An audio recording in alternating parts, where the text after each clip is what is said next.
Hello and welcome back to another Dare to Game video. Today we're talking about Kingdom Come Deliverance 2 again, and we're going to be going over some of the stills that Warhorse Studios has shared on their Twitter account mostly. I'm sure they've shared it elsewhere, but basically they've made a couple posts that have some information about stuff in the game. I've got those stills, and I'm going to be talking about them, kind of going through the things that I think. It's cool stuff, so that's why I wanted to share it today. And then at the end, just in case you've already seen this sort of information, we'll go over the basic information about the game again, just in case you haven't seen that. That'll include specs that are required to play this game, both on console, or like the specs that they have for console, and then the requirements for PC.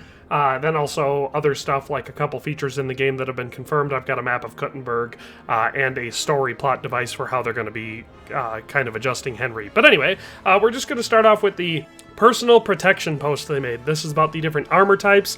There's some information about weapons, but it's mostly about the armor. So you can see on the first image they shared, which I'll have in front of you this whole time, is what we all believe to be Jan Žižka, famous Hussite commander from the Hussite Wars, and did a lot of other stuff. But visionary in the arts of warfare. We can see a couple things just on that picture alone. His armor looks awesome. I'm super excited to get into the armor in this game because I think the stuff in the first game was great, and this has just made a lot of huge improvements. So we can see his iconic, awesome looking armor. We can also see how he's using the shield, which is accurate for a heater shield.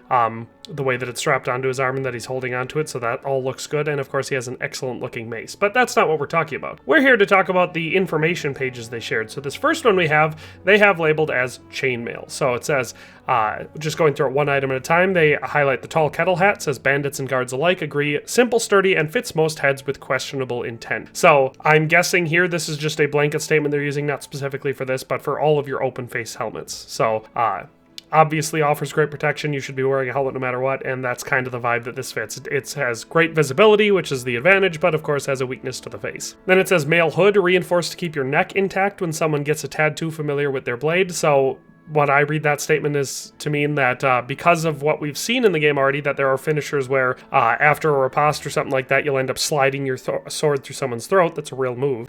So obviously a mail hood would be great protection for that. If you weren't wearing that, even if you were wearing plate armor but you didn't have any armor, especially mail armor, covering your throat, that's always going to be a weak point. So it makes sense that they would highlight that specifically. I don't know if that will make a huge difference in the game. That'll be something that we'll have to see once we're able to play the game, but maybe it's the difference in whether or not you can do that finisher or not if the person is wearing a mail hood. So that'll be interesting to see. Then it points out the Warhammer, says blunt enough to crush skulls, sharp enough to poke holes, versatility at its finest. There we see a great example of a medieval Warhammer. You can see it's a lot of people, they think a maul when they think of a Warhammer, but this is a nice, accurate Warhammer. We have a nice long handle, and it's wood. It's studded, but it's wood.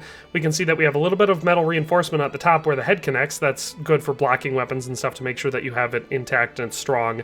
And you are delivering a lot of force with these weapons, so it's good for that reinforcement. But you can see that the actual striking head is not that large. Now, mind you, that still gives you a tremendous amount of leverage. If you've ever used any type of hammer in real life, or even an axe or anything like that, you know that it's all weighted at the end. So when you're striking with it, you can put a lot of force into that, and it's a strength multiplier, and so you're putting a lot of that in there. So you have this small, heavy head, and the smaller that surface is, the more you can focus all of that force. So yeah, the Warhammer typically had a pretty small head on it, but then we have that big spike off the back, which is also great for historical accuracy, because the secondary function of these weapons, so you can batter with the front, or you can stab with the back, and these are long, and they're tempered, and they're usually thick enough that you can smash real hard into plate armor and oftentimes puncture it with these, especially in the case of like a helmet. So I love that Warhammer, and I love that they're showcasing it there. It looks amazing. Over here we see it says Hauberk Long, good against slashing, not so good against stabbing. So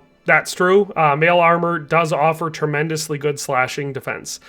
Basically, you can slash with a sword. It doesn't matter how sharp or how good the sword is, you slash against chainmail. Unless you're putting a lot of force or weight behind it, it's not going to affect the person underneath that chainmail all that much, especially if they have a padded gambeson. Now, it doesn't do a whole lot. It's better than nothing for crushing type damage, so someone hitting you with a hammer, for example, it's not going to repel that. It would be better than not wearing armor, but you're still probably going to get killed by that. And same goes for stabbing. stabbing, you can very easily puncture chainmail armor.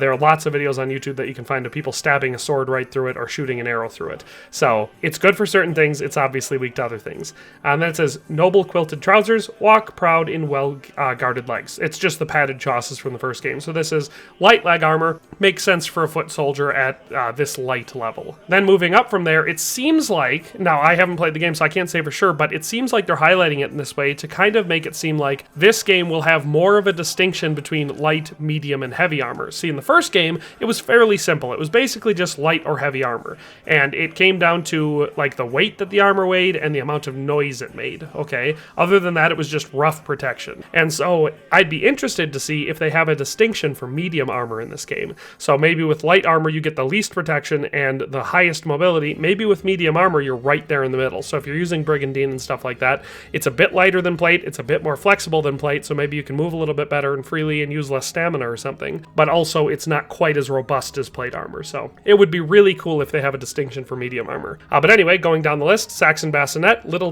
limit damage and your vision. So you can see we've got full face protection, especially with that hood. We're super well protected, but you have really limited vision in this. It says Brigandine Gauntlets, perfectly suited for protection unless you're keen on scratching an itch. Obviously, while wearing protective gloves, scratched my nose and stuff. Obviously, it's never had any sort of a negative impact or whatever, but it's funny that they say that, and it is just highlighting that obviously with a fully armored hand like that, it's well protected. Then it says Milanese Brigandine and Gambesson, so Italian craftsmanship at its finest, balancing protection and mobility. So there again, they're highlighting the mobility part, so I'm hoping that that means that we are actually going to have some sort of a noticeable distinction between light, medium, and heavy armor. Then they're highlighting the crossbow. It says its folded arms lend such power that even with a tool called a goat's leg, and I believe that's the one where you hook it onto these little bolts that you can see halfway, right below his hand there, you can see a bolt there. You hook up this device to that, and then you connect it to the strings, and you can pull straight back to smoothly and evenly pull the string back. Not only does it do it evenly, which prevents you from damaging the crossbow, but also because you have that lever, you're increasing your mechanical advantage and making it much easier to cock that crossbow than it would be to do it by hand. So I assume that that specific tool in that instance is the goat's leg, and we're not talking about the wind-up spool type crossbow, which clearly this crossbow does not have attached to it, which some of them did, and it doesn't look like it's set up for it. But anyway, noble Brigandine legs, so freedom to move, freedom from harm. So again, we're referencing that we have that protection from it being heavier armor than before, but it's also referencing mobility again. So all of this is very encouraging to me. If it's all relevant and it's not just, a fun way of describing it and it actually impacts gameplay, this all means that medium armor is going to be a lot more significant in this game than it was in the first game. Then for our next one, we move on to plate armor, and this one is another one that was super interesting for me for one particular reason. A, the armor looks good, but B, well, let's just move down. So Noble's Bassinet says use your head, protect it well. There we have a helmet that you can tell has a visor that we can open and close. That's something we've seen in footage already, so I'm super excited for that. Helmet looks great. Absolutely love it. We'll skip this one because we're going to come back to it because this is an interesting thing that I wanted to talk about for a while now. But then we got the plate counters. Ever taken a mace to the elbow hurts like hell. So that's a specific piece of plate armor that basically connects your pauldrons or connects between your pauldrons and your gauntlets or van braces or whatever you have protecting your wrists and hands. So they're specifically for the elbow to deflect away blows at one of your most vulnerable and most important to protect areas on your body. Then we have the Nuremberg plate gauntlets. Remove these before scratching anything delicate. So once again, we have a reference to scratching, and we can see just these. They look a lot like not the Nuremberg gauntlets from the first game, because I don't believe those had trim on them. They look more like, I believe the Augsburg ones had the gold trim, or possibly the Noble's gauntlets. Actually, there were a couple that did, but I think these look more like that. But anyway, they still have the same style. Then Noble plate legs, no more arrows to the knee. So there we get a Skyrim reference, which I always love, that meta humor where a developer understands its audience well enough, that most of us understand that reference, at least if you're old enough, considering that game came out 14 years ago.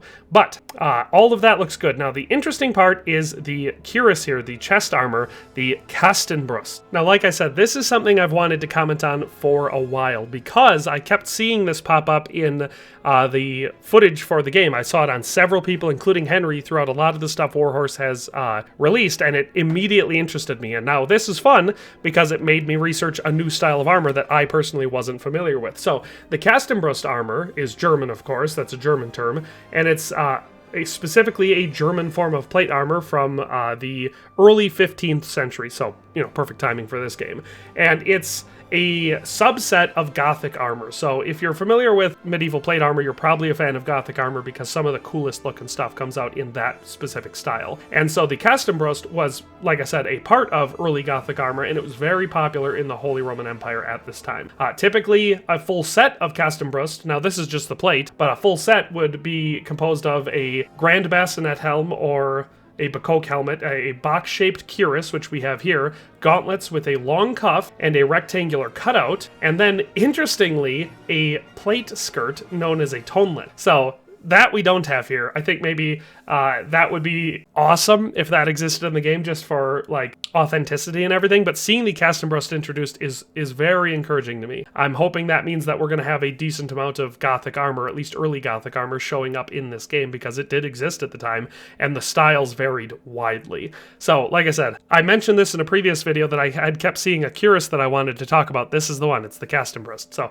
it's awesome that they've highlighted that here. So that's where we get that unique box shape, is from that specific style. But moving on from there, we also got a pretty cool info dump about the horses in the game. And now this is another area that myself and many others pointed out in the first game that it worked. It was a system that worked in the first game, but it definitely could have used a lot more nuance, and certain parts of it were inaccurate, like the a lot of the barding options, and especially the saddles and other tack were not great representations of medieval style saddles and stuff. So this one looks to have improved on that a lot, at least I think so. But most importantly, the horses have really been fleshed out, so that's what we're looking at here. So the first breed or type that they're introducing here, they're calling the Roundsy. I always call these the Roundsy, like with an S. That's how I learned to speak of them when researching medieval history. But basically, this is a riding horse. So we can read through, I'll just read through what they say and then I'll say my stuff. So, all reliable. Roundsy horses were as cheap as a pint of weak ale, but twice as dependable, no matter the task you set them to. The people's pony, the trusty steed of choice for squires, men-at-arms, burghers, and peasants alike. Where to?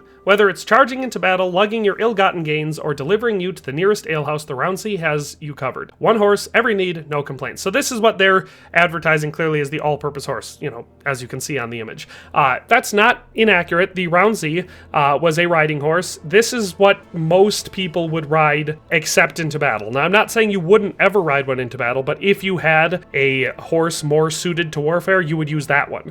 Roundsies were really good because they had great stamina. They could ride for a really long time, not like at a gallop or whatever, but you could ride on one all day long at a walk or even a trot. They were great at that. They were very comfortable to ride too because of that, and they had a very even temperament. So they made the perfect riding horse. So typically, and this is something I mentioned multiple times when covering the first game, a knight didn't just ride on one horse with all of his stuff everywhere he went. Typically, if a knight was going somewhere, it's important to remember this is an elite unit. It wasn't just a knight. You typically had a knight. You typically had at least one person serving that knight, whether they were a squire or a page, or you had multiple people, or they just had adult men-at-arms that were attending to them. Knights had retainers with them when they went places.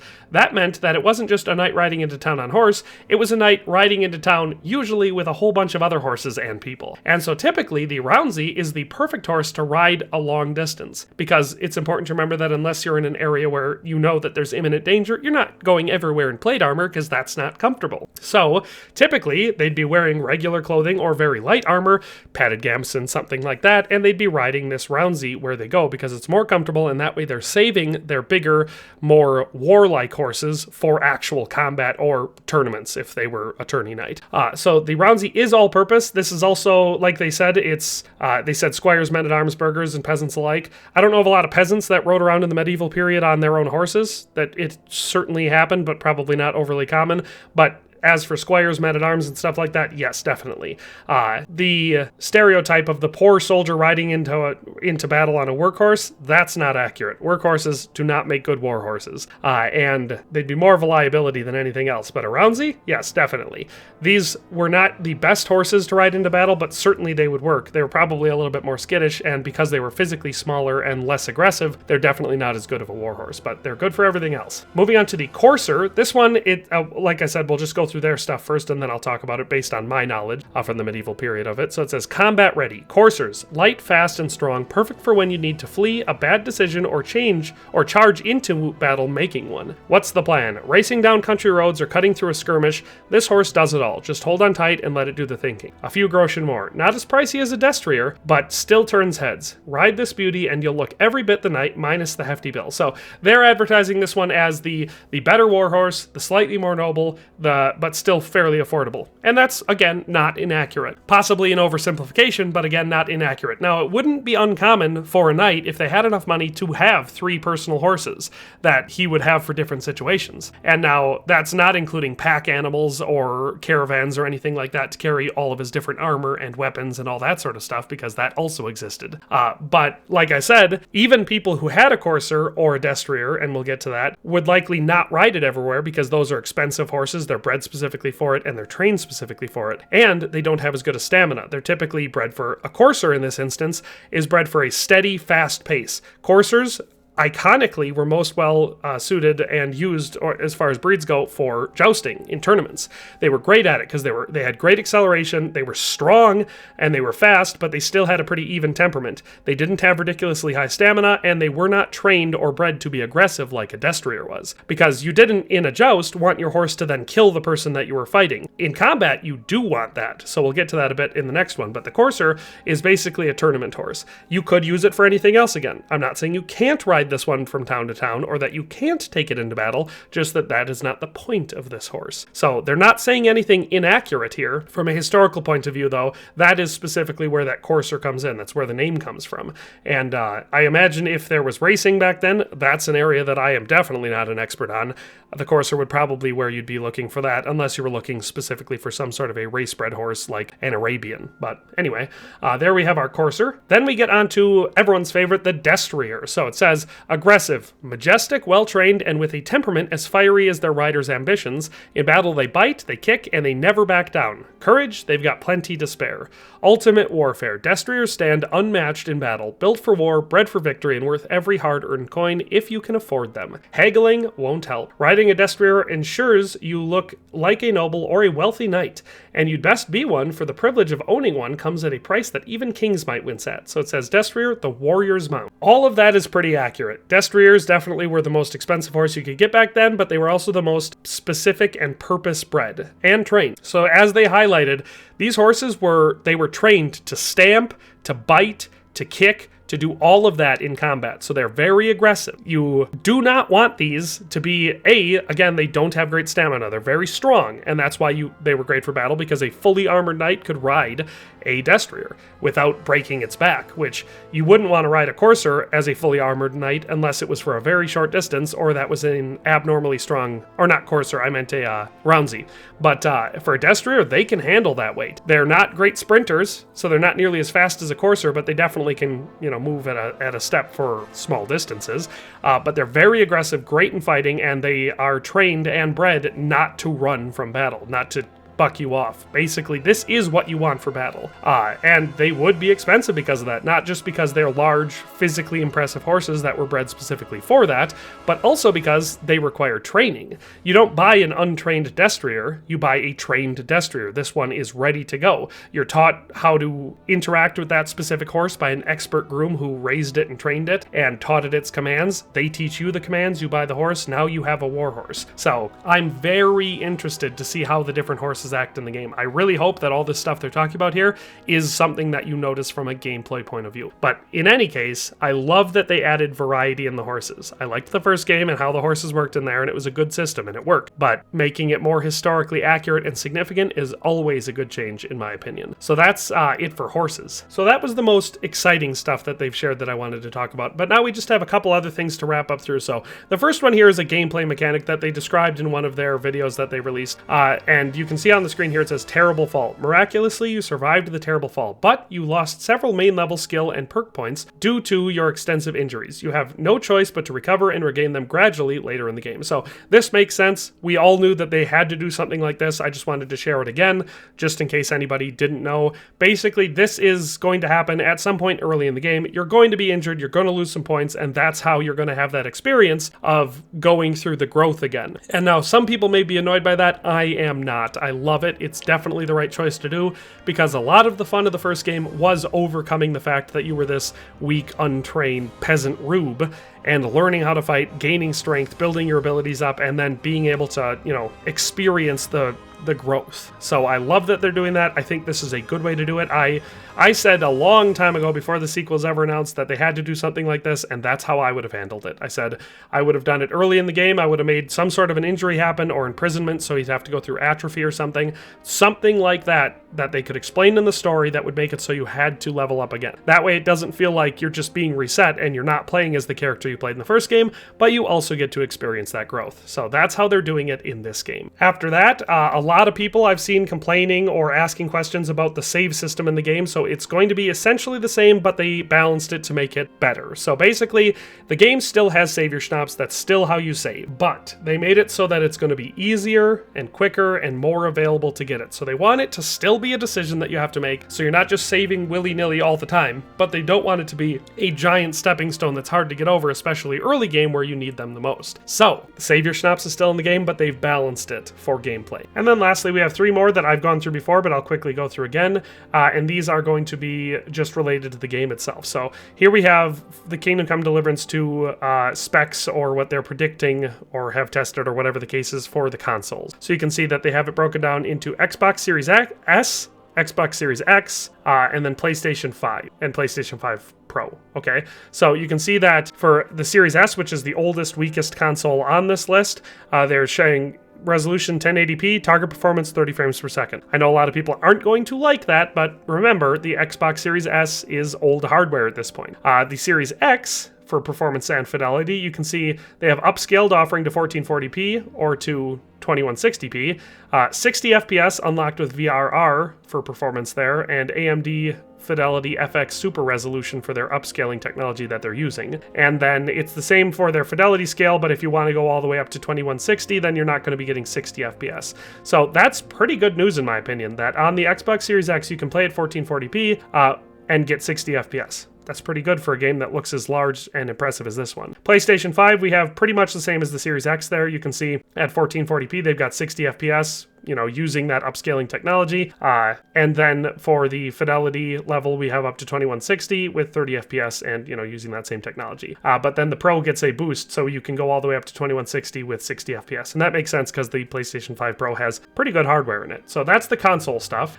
For the PC stuff, I would say, now a lot of this sounds like, especially once you get to the recommended stuff up on the top, you're like, wow, that's really advanced stuff. Yes, but remember, there's a lot of things that are comparable to these, and at the low end, which is all you actually need to play it, even if it's going to be, less than ideal, those are not hard to hit. That is all pretty low requirements, and from everything I've heard so far, it's much better optimized than the first game. So if you were able to play the first game with your specs, you can probably play the second game. So with that being said, at the minimum low setting, and we'll start with average performance, they're saying 1080p at 30 FPS, so it's basically console performance.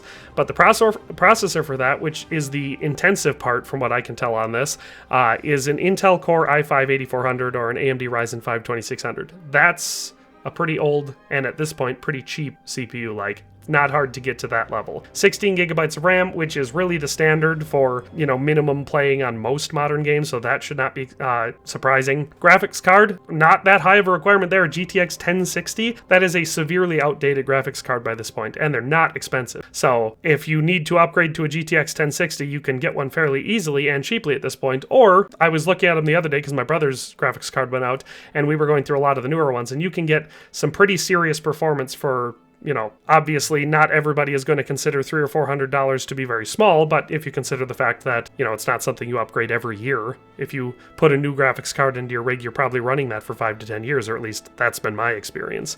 But anyway, that's not very high. 100 gigs SSD, and they're calling 100 gig storage for all of us, so I would not be surprised if the game is that big, because a lot of these modern open world games are in the 60 or more gigabyte range, so that could be their thing. Again, it says SSD. That doesn't mean you have to have an SSD. A regular hard drive will work. It'll just, you might experience slower loading times. The SSD is optimal. And then operating system, Windows 10 is what they're calling across the board. You can see that, like I said, as you go up and you want to hit those higher resolutions or higher FPS, and it goes in steps there, you're going to need to have more intensive equipment. So for their medium, and that's 1080 at 60 or 1440 at 60, you're seeing that we're going up to an i5 13600 for the CPU, and then that's where we also bottleneck on our GPU. So for our 1080 at 60, we're seeing an RTX 3060, whereas our 1440 at 60, we're seeing a 3060 Ti. So not a giant difference there, but noticeable. For our high, so 1080p at 30 FPS, but in the high graphical settings, or 1440p at 60 in high, we have a requirement for the i5 12600K or the i7 13700K. So like I said, that's where we're starting to get into the more expensive, more modern hardware there.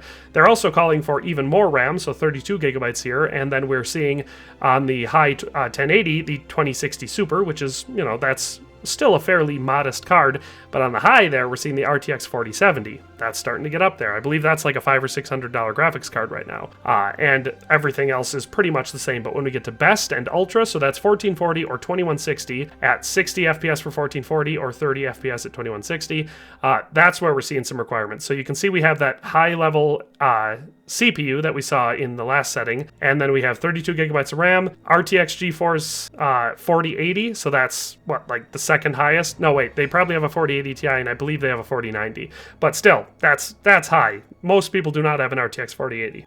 So that requires a lot, but they also clarified after releasing this that all of this is without upscaling. So this is not using anything to make it easier for your rig to run.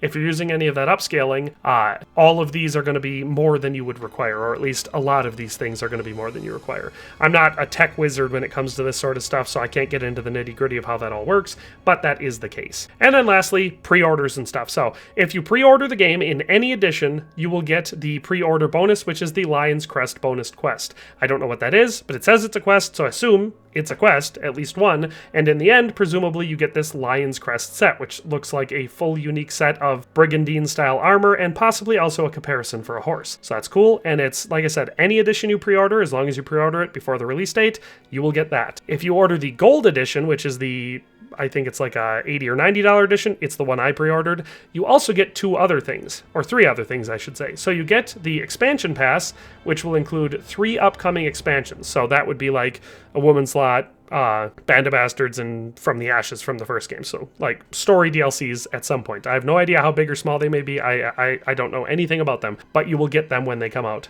if you buy the expansion pass with the Gold Edition. But the things you get day one are the Gallant Huntsman's kit, which could include this crossbow. I have no idea, but it would presumably include this outfit, which looks rather nice for a medieval huntsman. And also Shields of Seasons Passing, which I'm going to go ahead and assume is these 4 shields here, one for each season. So they look cool, very unique, and I'm willing to bet that they are unique in the game. So those are all of the bonuses. So if you want to pre-order the game, you get this one, and if you're considering the Gold Edition, you'll get that expansion pass and the Gallant Huntsman's kit and the shield. But that's all I wanted to talk about today. This is sort of the last information roundup that I was planning to do for this game before release, just showing some of the stuff that they shared on Twitter, because if you're not following them on, or I should say X, if you're not following them, you probably haven't seen any of this. So with all that being said, thanks a ton for watching. I hope you enjoyed the video, and we'll see you next time.